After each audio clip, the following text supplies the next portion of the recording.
السلام علیکم اسٹوڈنٹس، کیسے آپ سب؟ امید کرتی ہوں خیریت سے ہوں گے۔ آج ہم پڑھیں گے 4 کلاس کی اردو کا سبق نمبر 4 مثالی معلم تلفظ سیکھیں گے۔ وہی، اقرا، مختصر، نفع بخش، اصل، تشبیہ، عیب۔ سبق نمبر 3 مثالی معلم کریں گے۔ سب سے پہلے اس کے سوال جواب کریں گے۔ سوال نمبر 1 ہے، رحمت للعالمین سے کیا مراد ہے؟ رحمت للعالمین سے مراد ہے سارے جہانوں کے لیے رحمت۔ اللہ تعالیٰ نے حضرت محمد صلی اللہ علیہ وسلم کو سارے جہانوں کے لیے رحمت بنا کر بھیجا، اس لیے آپ خاتم النبیین صلی اللہ علیہ وسلم کو رحمت للعالمین کہا جاتا ہے۔ حضور نبی کریم خاتم النبیین صلی اللہ علیہ وسلم کی کوئی ایک خوبی بیان کریں۔ آپ خاتم النبیین صلی اللہ علیہ وآلہ وسلم کی ساری ذاتی خوبیوں سے بھری ہوئی ہے۔ آپ خاتم النبیین کی سب سے بڑی خوبی یہ ہے کہ آپ صلی اللہ علیہ وسلم اخلاق کے اعلیٰ درجے پر فائز ہیں۔ جس شخص نے اسلام قبول کرکے بحیثیت مسلمان حضرت محمد رسول اللہ خاتم النبیین صلی اللہ علیہ وآلہ وصحبہ وسلم کو دیکھا ہو اور پھر وہ ایمان ہی کی حالت میں فوت ہوا ہو، اسے صحابی کہتے ہیں۔ جی اسٹوڈنٹس، اب مشکل الفاظ اور ان کے معنی کریں گے۔ الفاظ معنی: آیات، آیت کی جمع یعنی قرآنی جملے۔ معلم، تعلیم دینے والا یعنی استاد۔ حکمت، دانائی، مراد حدیث رسول صلی اللہ علیہ وسلم۔ غیبت، چغلی کھانا۔ وحی معنی ہوگا انبیاء علیہ السلام پر اترنے والا اللہ تعالیٰ کا کلام۔ تشبیہ، ایک چیز کو دوسری چیز کے جیسا بیان کرنا۔ اقرا، پڑھ، پہلی وحی کے الفاظ۔ مختصر، چھوٹا۔ نفع بخش، نفع دینے والا۔ اصل یعنی شہد۔ عیب، نقص، برائی۔ بیت اللہ، اللہ تعالیٰ کا گھر۔ اصول، طریقے، مؤثر، اثر کرنے والے۔ گفتگو، بات چیت، واضح، نمایاں یا ظاہر۔ شر، شرارت۔ دل سوزی معنی ہوگا دل کو کھینچنے والی۔ منظر، نظارہ، ذہن نشین ہو جانا، اچھی طرح یاد ہو جانا۔ مرکزی خیال: آپ صلی اللہ علیہ وآلہ وسلم ایک مثالی معلم تھے۔ آپ خاتم النبیین صلی اللہ علیہ وآلہ وصحبہ وسلم کی گفتگو نہایت واضح اور جامع ہوتی ہے۔ بعض اوقات آپ صلی اللہ علیہ وسلم اپنی بات کی وضاحت کے لیے ہاتھوں کے اشاروں سے بھی مدد لیتے تھے۔ آپ خاتم النبیین صلی اللہ علیہ وسلم دوسروں کو جو تعلیم دیتے خود بھی اس پر عمل کرتے۔ خلاصہ: حضرت ابراہیم علیہ السلام نے بیت اللہ کی دیواریں اٹھاتے ہوئے دعا کی کہ میری قوم میں ایک رسول بھیج دیجیے۔ ان کی دعا یوں قبول ہوئی کہ حضرت محمد خاتم النبیین صلی اللہ علیہ وسلم آخری نبی بن کر دنیا میں آئے۔ آپ خاتم النبیین صلی اللہ علیہ وسلم پر جو پہلی وحی نازل ہوئی اس کا پہلا لفظ اقرا تھا، یعنی پڑھ۔ اس بات سے پتہ چلتا ہے کہ آپ خاتم النبیین صلی اللہ علیہ وسلم جو کچھ کہتے ہیں وہ اللہ تعالیٰ کے احکامات ہیں۔ آپ خاتم النبیین صلی اللہ علیہ وسلم نے فرمایا، بہترین علم وہ ہے جو نفع بخش ہو، اوپر والا ہاتھ نیچے والے ہاتھ سے بہتر ہے۔ اللہ کی قسم، وہ مومن نہیں جس کا پڑوسی اس کے شر سے محفوظ نہ ہو۔ آپ خاتم النبیین صلی اللہ علیہ وآلہ وصحبہ وسلم کی باتیں لوگوں کے دل پر اثر کرتی تھیں۔ آپ خاتم النبیین صلی اللہ علیہ وآلہ وسلم جو سوال و جواب کے ذریعے سے صحابہ کرام علیہ السلام کو دین کی تعلیم دیتے تھے۔ نبی کریم خاتم النبیین صلی اللہ علیہ وسلم اپنی باتوں کو واضح کرنے کے لیے ہاتھوں سے اشارے بھی کرتے تھے۔ ایک بار ایک صحابی رضی اللہ تعالیٰ عنہ کے ایک سوال کے جواب میں اپنی زبان مبارک کو پکڑ کر کہا کہ یہ سب سے زیادہ خطرناک چیز ہے۔ آپ خاتم النبیین صلی اللہ علیہ وسلم اکثر ایسی چیزوں سے تشبیہ دیتے تھے جن سے لوگ واقف ہوتے تھے، جیسے آپ صلی اللہ علیہ وسلم نے فرمایا، مومن مومن کا آئینہ ہے۔ آپ خاتم النبیین صلی اللہ علیہ وسلم ایک مثالی معلم ہیں اور آپ خاتم النبیین صلی اللہ علیہ وسلم کی سیرت ہمارے لیے بہترین نمونہ ہے۔ دیے گئے پیراگراف کی سلیس اردو کریں اور الفاظ کے معنی لکھیں۔ آپ خاتم النبیین صلی اللہ علیہ وسلم کے لہجے میں محبت اور دل سوزی ہوتی ہے۔ آپ صلی اللہ علیہ وسلم میٹھی باتیں کرتے جو دل پر اثر کرتی ہیں اور سننے والا عمل کے لیے تیار ہو جاتا ہے۔ خاتم النبیین صلی اللہ علیہ وسلم کبھی ایسی بات نہیں کرتے جس سے کسی کو تکلیف پہنچے اور اسے غصہ آئے۔ اہل لغت، لہجہ، بات کرنے کا انداز، دل سوزی، دل کو اچھا لگنے والی، اثر کرتی، دل کا متاثر کرتی، تکلیف، دکھ۔ آپ صلی اللہ علیہ وسلم کے بات کرنے کا انداز ایسا ہوتا ہے جس میں محبت ہوتی ہے اور وہ دل کو اچھا لگنے والی ہوتی ہے۔ آپ خاتم النبیین صلی اللہ علیہ وآلہ وصحبہ وسلم کی بات چیت میٹھی ہوتی جو دل کو متاثر کرتی، اور آپ خاتم النبیین صلی اللہ علیہ وسلم کی باتوں کو سننے والا فوراً ان پر عمل کرنے کے لیے تیار ہو جاتا ہے۔ آپ صلی اللہ علیہ وسلم نے کبھی کسی بھی سے بھی کوئی ایسی بات نہیں کی تھی جس سے سننے والے کو دکھ پہنچتا یا آپ صلی اللہ علیہ وسلم کی بات سن کر اسے غصہ آ جاتا۔ سوال ہے اگلا، پہلی وحی کا لفظ کیا تھا؟ پہلی وحی کا لفظ اقرا تھا جس کے معنی ہے پڑھ۔ آپ خاتم النبیین صلی اللہ علیہ وسلم نے صحابی کو کھانا کھانے کے کیا آداب بتائے؟ ایک دفعہ ایک صحابی کھانا کھا رہے تھے، کھانے کا انداز مناسب نہیں تھا، کبھی ہاتھ پلیٹ کے ایک حصے پر پڑتا اور کبھی دوسرے حصے پر۔ آپ خاتم النبیین صلی اللہ علیہ وآلہ وسلم نے یہ منظر دیکھا تو فرمایا جب تم کھانا کھاؤ تو بسم اللہ پڑھ لیا کرو، دائیں ہاتھ سے کھانا کھاؤ اور اپنی طرف سے کھایا کرو۔ نبی کریم صلی اللہ علیہ وسلم نمایاں، جامع مگر اختصار کے ساتھ بات کرتے۔ نبی کریم صلی اللہ علیہ وسلم اپنی بات کو نرمی، شفقت اور محبت سے دوسروں کو سمجھاتے۔ نبی کریم خاتم النبیین صلی اللہ علیہ وسلم کبھی کبھار اپنی بات کو سمجھانے کے لیے ہاتھ کے اشاروں سے بھی مدد لیتے تھے۔ مشق کریں گے۔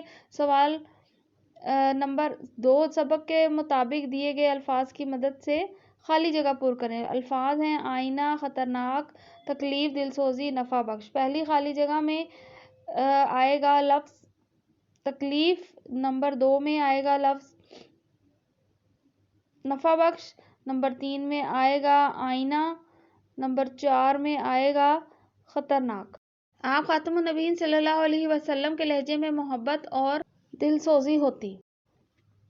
سوال نمبر 3 ہے، سوالوں کے جواب دیجیے۔ سوال نمبر الف ہے، خانہ کعبہ کی دیواریں اٹھاتے ہوئے سیدنا حضرت ابراہیم علیہ السلام نے کیا دعا کی تھی؟ جواب ہوگا، سیدنا حضرت ابراہیم علیہ السلام نے بیت اللہ کی دیواریں اٹھاتے ہوئے دعا کی تھی، اے رب، ان لوگوں میں خود انہی کی قوم میں سے ایسا رسول بھیج دیجیے جو انہیں تیری آیات سنائے، ان کو کتاب اور حکمت کی تعلیم دے۔